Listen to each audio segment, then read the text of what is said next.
जय गिरिराज। कछु माखन को बल बढ़्यो, कछु गोपिन करी सहाय। श्री राधा जी की कृपा से श्री कृष्ण ने गिरिवर लिए उठाए।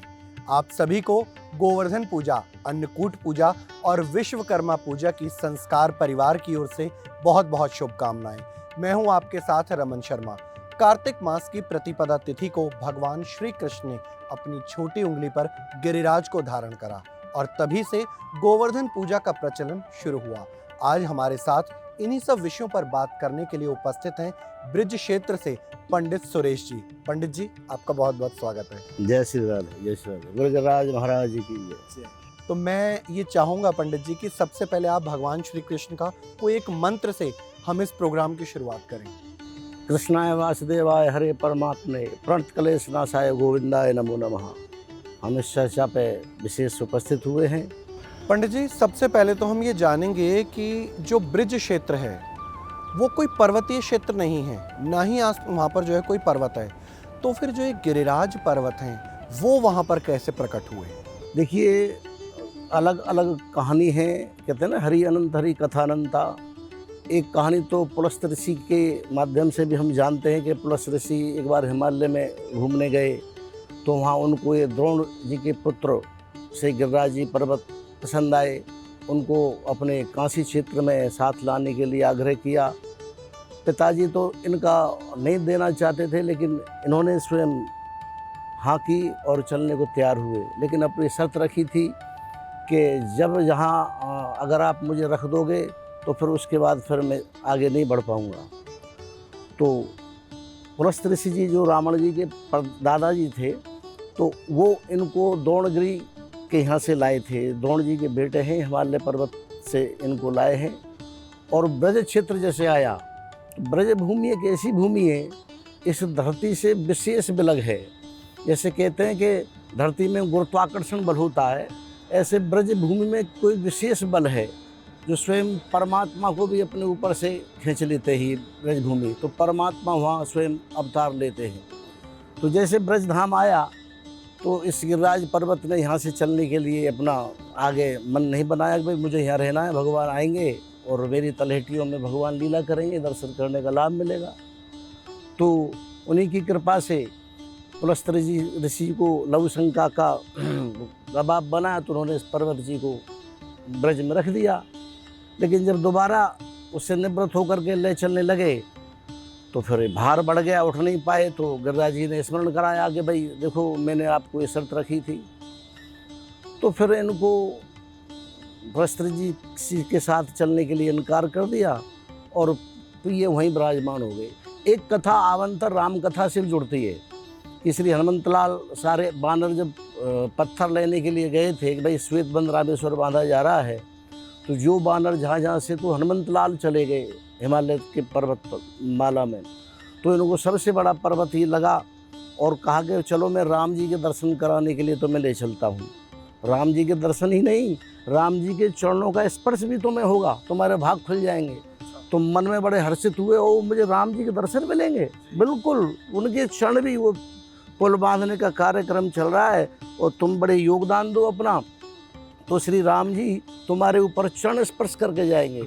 तो ये मन में बड़े प्रफुल्लित हुए कि मुझे श्री राम जी के दर्शन मिलेंगे, लेकर के चलने लगे। लेकिन जैसे ब्रज क्षेत्र आया तो श्री राम जी ने घोषणा करवा दी कि जो बानर जहाँ जहाँ पर्वत ला रहा है वो वहीं स्थापित कर दे, क्योंकि सेत बंद के तैयार हो गया है। तो जब गिरिराज जी को ये समाचार मिला तो गिरिराज जी ने हनुमंत लाल से कहा, मैं तो श्राप दूंगा तुम्हें, मुझे तुमने वचन दिया था कि राम जी के दर्शन कराओगे, लेकिन नहीं कराए। तो भगवान, मैं 1 मिनट राम जी से थोड़ा बात करके आता हूँ। तो भगवान राम जी के पास आए हनुमंत लाल, तो भगवान ऐसे ऐसे बहुत बड़ा विशाल पर्वत है, मैं आपके दर्शन का वचन दे के लाया, मुझे श्राप लग जाएगा। तो भगवान ने कहा कि अगले जन्म में मैं दर्शन ही नहीं दूंगा, चरण स्पर्श ही नहीं दूंगा, उनकी तलहटियों में सारी लीलाएं करूंगा और उनको अपनी इस कनिका उंगली पर धारण भी करूंगा। ये आश्वासन उनको देना, अगले जन्म में मुलाकात होगी। तो हनुमंत लाल आए और गिरिराज पर्वत को ये सारी लीला सुनाई, कहानी सुनाई। तो बड़े मन में हर्ष हुए, मगन हुए, प्रफुल्लित हुए। भैया मेरे 100 भाग जन्मों के जन्म भाग खुल जाएंगे, मुझे अधरी उंगली पे धारण किया जाएगा। इसलिए कई कई कथाएं जो जैसी कथा संत गाते हैं, जहाँ जहाँ जैसे पढ़ते हैं, जैसे सुनाते करते रहते हैं। अच्छा पंडित जी, एक चीज़ और सुनी हमने कि गिरिराज जी इस कलयुग में तिल बराबर जो है नीचे घट रहे हैं, क्या ऐसा कुछ है? ये उसी जो मैंने बताया ना कि पुलस्त ऋषि जी जब लाए और फिर चलने के लिए मना किया तो कहते हैं कि श्राप दे दिया कि दिन में तुम्हें श्राप देता हूँ कि तिल तिल एक तिल की बराबर तुम प्रत्येक दिन घटोगे, तुम्हारा जो ऊंचाई है घटती चली जाएगी। गिरिराज पर्वत जी इतने ऊंचे थे, लेख है कि जब भगवान श्री कृष्ण ने श्री धाम वृंदावन में महाराज किया था और श्री बलराम जी को महाराज में प्रवेश नहीं दिया था, तो बलराम जी ने जो ये गिरिराज पर्वत का जो पूछरी का लोठा है, जिसको हम लुपा छुपकी के स्थान से भी जानते अभी हैं, उस पर भी आऊँगा महाराष्ट्र तो में। वहाँ चढ़ करके वो महाराज के दर्शन किए थे बलराम जी ने। अच्छा, इतना ऊंचा था और गिरिराज आज महाराज अगर हम देखते और हैं तो आज आज तो देखते पर्वत तो- काफी नीचा हाँ बिल्कुल। और कलयुग में कैसे जैसे घोर कलयुग आएगा, धीरे धीरे इनकी जो ऊंचाई है बिल्कुल रसातल में चले जाएंगे, ऐसा मान्यता है। है। अच्छा, अभी अभी आपने पूछरी के लौठा का जिक्र करा, तो ये जो पूछरी के लौटा हैं जो परिक्रमा पड़ाव के अंदर पड़ते हैं, ये कौन है? देखिए, ये भी कई कथाएं, हर एक कथा होती है।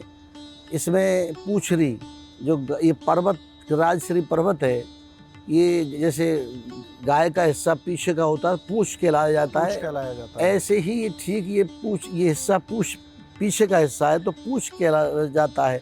एक कथा ऐसी है, जब भगवान श्री नंदगाम से मथुरा गए थे तो यहाँ गिरिराज जी के आसपास आकर के रथ कहीं दिखाई नहीं दिया, तो गोपियाँ सब एक दूसरे से पूछने लगी रथ कहाँ गया, किधर गए, जी, तो एक दूसरे से पूछने लगी, पूछते तो इसका नाम पूछरी भी पड़ गया। पूछरी पड़ गया। तो पूछरी का जो लोठा है, कहते हैं कि भगवान जब भी अवतार लेते हैं तो रुद्र भगवान श्री शंकर उनके साथ किसी न किसी भेष में आते हैं। तो इनका जो परम मित्र मधुमंगल है, जी, भगवान श्री कृष्ण का जी, बड़ा ही परम मित्र है, और कहते हैं ये भगवान शंकर का अवतार है या हनुमंत लाल का अवतार ही कहिए। अच्छा, और ये उस लुपा के खेल में कहीं ऐसे छुप गए कि कृष्ण भगवान इनका ध्यान करने ही भूल गए, और ये महाराज तब से वहीं रह गए और आज भी ये उसी स्थिति में है। तो ये हनुमंत लाल का स्वरूप भी है और मधुमंगल का, लेकिन ज़्यादातर लोग इनको हनुमंत लाल का स्वरूप मानते हैं, क्योंकि जब जब भगवान आते हैं धराधाम पर तो मेरे प्रभु शंकर भगवान निश्चित कोई न कोई रूप धारण करके आते हैं। तो मधुमंगल नाम के इस सखा के रूप में हनुमान जी ही स्वयं आए थे। यद्यपि हनुमान जी तो अजर अमर है, लेकिन भेष बदल के यहाँ आए तो एक रूप से हनुमान जी ही हनुमान जी महाराज लेटी हुई अवस्था में है। और जैसा कि अभी पंडित जी ने बताया कि जो है भगवान कृष्ण का इंतजार कर रहे हैं पूछरी, और इसीलिए वहाँ कहा भी जाता है कि धन्य धन्य पूछरी का लौठा, अन्न खावे ना पीवे जल और पड़ा रहे सलौठा। ये भगवान कृष्ण के वहाँ जब परिक्रमा मार्ग लगता है गोवर्धन में, तब वहाँ पर ये लिखा भी हुआ है और वहाँ पर ये लोग बोलते भी हैं। अच्छा, अब हम पूजा पद्धति पर आते हैं। पर्वत है गिरिराज जो कि पर्वतों के राजा हैं, और हम जो चिन्ह बनाते हैं वो गौ के गोबर से बनाते हैं। तो एक पर्वत से मतलब भगवान का एक चिन्ह के रूप में गोबर से बनाए जाने का, इसका मैं तात्पर्य आपसे समझना जो है चाहूँगा। गाय का गोबर जो है, जी, देखिए वैसे तो कोई भी पूजा हो, गाय का गोबर हर पूजा में हमारे सनातन धर्म में, बिना गाय के गोबर और गौमूत्र गंगा जल के बिना कोई भी पूजा संपन्न नहीं है। लेकिन आधुनिक समय में कहाँ ये सब उपलब्ध है। अब गिरिराज पर्वत की जो आकृति बनाते हैं, इसके पीछे ये है कि गिरिराज जी पर्वत यानी एक प्रकृति का स्वरूप है। जी, प्रकृति माने पृथ्वी, और गाय माता पृथ्वी का ही अवतार है। पृथ्वी ही गाय माता है, तो पृथ्वी के रूप में जो गाय माता का गोबर है, गोबर नहीं, ये हमारे सनातन धर्मियों के लिए एक प्रकार से वरदान है। गोबर यानी गौ का वरदान है, वरदान। इसमें साक्षात लक्ष्मी का वास है। और भगवान कौन है? कृष्ण स्वयं नारायण है। तो लक्ष्मी का जो आकृति बनाते हैं और उनमें नारायण की प्रतिमा का रूप देते हैं तो उसमें लक्ष्मी नारायण हो जाते हैं, राधा कृष्ण हो जाते हैं। तो इसलिए गोबर की प्रतिमाएं बनाई जाती है। और पंडित जी, अगर गोबर उपलब्ध ना हो, क्योंकि आजकल शहरों की जो लाइफ है आप देख रहे हैं कि गाय इतनी मिलती नहीं है, गौशालाएं काफ़ी दूर दूर हैं, और सिर्फ हमारे भारत में ही नहीं विदेशों में भी जो है इस पर्व को मनाया जाता है। तो अगर गोबर उपलब्ध ना हो तो किस प्रकार से चिन्ह जो है बनाया जाए? गोबर उपलब्ध ना हो तो आटे से बना सकते हैं आप। अच्छा, हाँ, मिट्टी से बना सकते हैं। मिट्टी से, आटे आटे से कुछ भी चीज़ से भगवान की आकृति बनाई जा सकती है। अच्छा पंडित जी, इस बार गोवर्धन पूजा का समय क्या रहेगा? देखिए, इस बार गोवर्धन पूजा बुधवार का पड़ रहा है, तो जो सर्वश्रेष्ठ है, जो सायंकाल के समय में जो पूजन करते हैं, वो सायंकाल 5:30 से 7:30 तक का सर्वश्रेष्ठ है। और प्रातःकाल जो पूजा करते हैं और 5 बजे से और 9 बजे तक का सर्वश्रेष्ठ समय है। जो गिरिराज जी की जो पूजा करनी है, उसमें क्या क्या सामग्री का हमें ध्यान रखना चाहिए? देखिए, वैसे तो सामग्री में देखिए चंदन है, अक्षत है, चावल है, लौंग है, इलायची, सुपारी, पान है, मिष्ठान, फूल, फल, ये 16 प्रकार से पूजा होती है। किसी भी देवता की हम करते हैं 16 चीज़ चढ़ाई जाती हैं।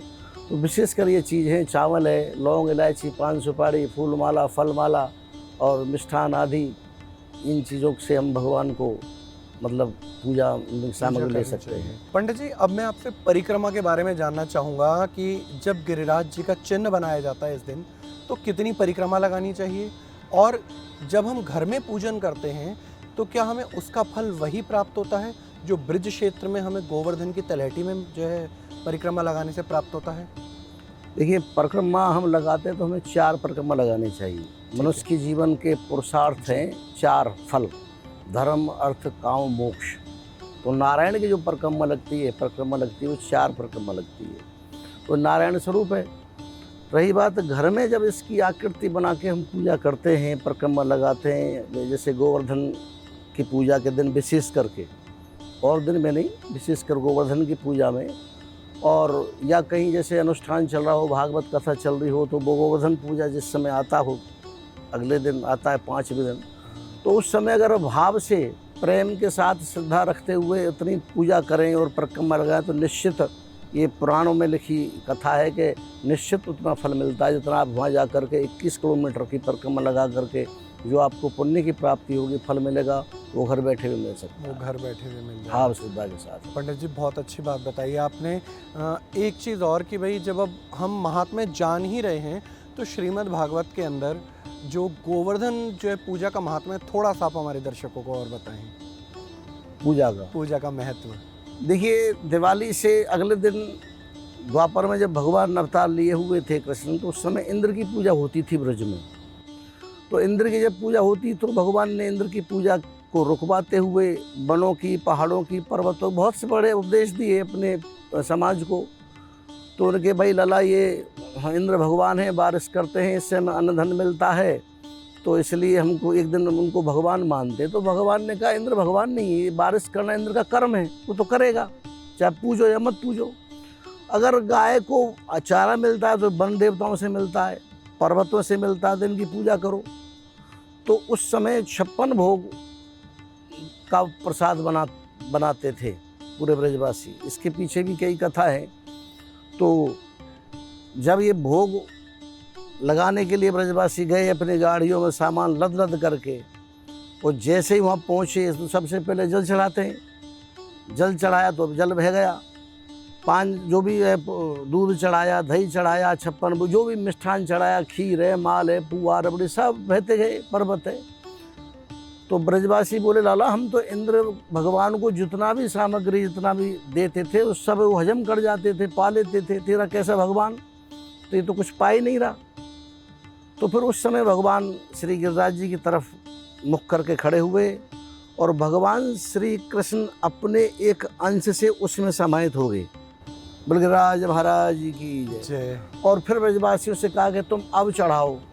अब जो भी चढ़ाने लगे, मुखारविंद जो आपने दर्शन किए होंगे, जिनका नाम मुखारविंद दिया, गोवर्धन का जो मुख का रूप दिया, वो मुखारविंद है। वहीं पर जो है भगवान ने जो है प्रसाद को ग्रहण करा है। वहीं प्रसाद ग्रहण किया। अब जो गाड़ी में भर भर ढकोला भर भर लाए, पुआ है, पूड़ी है, खीर है, रबड़ी है, माल है, पुआ, सब डालते गए, और गिरिराज महाराज सब चकाचक आरोगते गए, ग्रहण कर लिया। हाँ। तो आपने एक बहुत अच्छे जो भजन की कड़ी गाई थी ना, श्री गोवर्धन महाराज, तो पान चढ़े, तो फूल चढ़े, तो चढ़े दूध की धार। तो जो जो चढ़ाते गए, सबको गिरिराज महाराज आरोगते गए। तो गिरिराज महाराज कलयुग में इस धराधाम पे साक्षात भगवान, आज भगवान ही है। ये गिरिराज कोई पर्वत नहीं है, ये साक्षात भगवान कृष्ण का स्वरूप है। अच्छा पंडित जी, जो आपने अभी भी ये बहुत अच्छी आरती जो है गाई है कि श्री गोवर्धन महाराज, इसमें पान का भी जिक्र आता है कि तो पे पान चढ़े, तो पे फूले चढ़े। पान क्यों हर पूजा के अंदर इतना विशेष माना गया है? देखिए, पान एक सौंदर्य, शांति और सुख देने वाला शुभ का प्रतीक है। ये जब समुद्र मंथन हुआ तब से पान ये किसी धराधाम पे वैसे प्रकट नहीं हुआ है। ये समुद्र मंथन में अमृत घड़ा के साथ में धर्मांतर भगवान लेकर के प्रकट हुए थे, इसीलिए जो है पान भगवान को अर्पित किया जाता है। अच्छा, अभी आपने बताया था कि मुखार विंद पर भगवान का मुख प्राकट्य हुआ और वहाँ से भगवान भोजन ग्रहण करते हैं। ऐसे ही मानसी गंगा को भगवान ने अपने मन से प्रकट करा। एक परिक्रमा मार्ग में जगह आती है आन्योर, उसकी क्या महिमा है? आन्योर में देखो, जब भगवान ने श्री गिरिराज धारण कर रखा था, 7 दिन 7 रात हो गए और इंद्र ने प्रकोप किया, बादलों को भेजा, और जब बादल बरस बरस के पूरे थक गए, हार गए, चले गए, तो ग्वाल बाल सखाओं ने कहा, लाला कन्हैया बा और नहीं, अब हो गया, कल बारिश गई और नहीं, तो और नहीं का उसका आन्योर हो गया। उस गांव का नाम आन्योर हो गया कि अब और नहीं, अब गिरिराज जी को यहीं स्थापित कर दिया, बैठा दो, रख दो यहीं। तो उस नाम से इसका नाम आन्योर पड़ गया। तो और नहीं सखाओं ने सब ने कहा बस करो, तो ये इसका नाम आन्योर है। यहाँ एक प्रकार से विश्राम भी गिरिराज जी को दिया है, इसी क्षेत्र पे भगवान ने, इसी क्षेत्र में जो विश्राम दिया है, इस वजह से भगवान यहाँ खड़े हुए थे। तो इस प्रकार जो है परिक्रमा मार्ग में जो आन्योर जगह आती है, उसका नाम और नहीं जो भगवान कृष्ण को ग्वाल बालों ने, उनके सखाओं ने बोला, इस वजह से उस जगह का नाम आन्योर ने पड़ा, जैसा पंडित जी ने बताया है। अच्छा पंडित जी, जैसे गिरिराज जी जाते हैं तो वो जो पर्वत है पूरा, वहाँ पर जो शिलाएं हैं, क्या उससे शिला को लाकर भी अपने घर में पूजा जा सकता है? नहीं रख सकते, नहीं ला सकते। नहीं ला सकते। इसके पीछे क्या कारण है? क्योंकि ये गिरिराज जो पर्वत है साक्षात भगवान का अंग है, प्रतिबिंब है। अब उस अंग में से जैसे हम किसके बाल को नोच के लाएं या किसी उसको तोड़ के लाएं तो ठीक है, नहीं है ना। इसी भगवान का प्रतिबिंब है, अंग है। मैंने बताया कलयुग में साक्षात धराधाम पर ये भगवान कृष्ण ही है। मनोवांछित फल देने करने वाला है। जो आदमी प्रेम से, श्रद्धा के साथ कोई कामना के लिए जाए और परिक्रमा लगाए या बोल के आए कि भगवान मैं ये परिक्रमा लगाऊंगा आपकी, तो कामना निश्चित सिद्ध होती है। बहुत जल्दी सुनते हैं। आज भी तलहटी में गिरिराज जी में देवलोक से देवता भी अनेक रूप धारण करके इस श्री ब्रजधाम में गोवर्धन की परिक्रमा लगाते हैं। अच्छा पंडित जी, कहते हैं कि गिरिराज जी महाराज का पूजन से ज़्यादा भी श्रृंगार का महत्व बताया गया है कि भगवान कृष्ण को श्रृंगार बहुत प्रिय है। तो आप इस पर कुछ बताइए कि किस तरीके से गोवर्धन का श्रृंगार करें? देखिए, भगवान तो श्रृंगार का किसी भी रूप में हो, श्रृंगार के अति प्रिय है, शौकीन है, ये लाला का नहीं है। चाहे बाल रूप श्रृंगार हो, चाहे गोवर्धन श्रृंगार हो, चाहे बांके बिहारी, किसी रूप में हम कर लो, श्रृंगार के तो अति प्रिय है ये। श्रृंगार में बस यही जो इनकी श्रृंगार की सामग्री होती है, इनसे हम श्रृंगार। अच्छा पंडित जी, हम खील बताशे भी चढ़ाते हैं, जी तो हाँ। ये खील बताशे तो हम दिवाली पर भी हमने जो है लक्ष्मी गणेश जी को चढ़ाने होते हैं। भगवान गोवर्धन जी पर क्यों खील बताशे चढ़ाए जाते हैं? देखिए, आजकल तो अनेक मिठाई बनने लगी। पहले बतासे ही, आज से 40-50 साल पहले, एक बतासा और गुड़, दो ही चीज़ मीठे में ज़्यादा प्रचलित थे। तो इसका मतलब ये सबसे ज़्यादा पुरानी और सही मिठाई है। हाँ, सही मिठाई है, सात्विक मिठाई है, कोई मिलावट नहीं है, कुछ भी नहीं है। और हर आदमी के पास अवेलेबल ही नहीं हुआ करती मिठाइयाँ। आज तो बहुत मिठाई बनने लगी।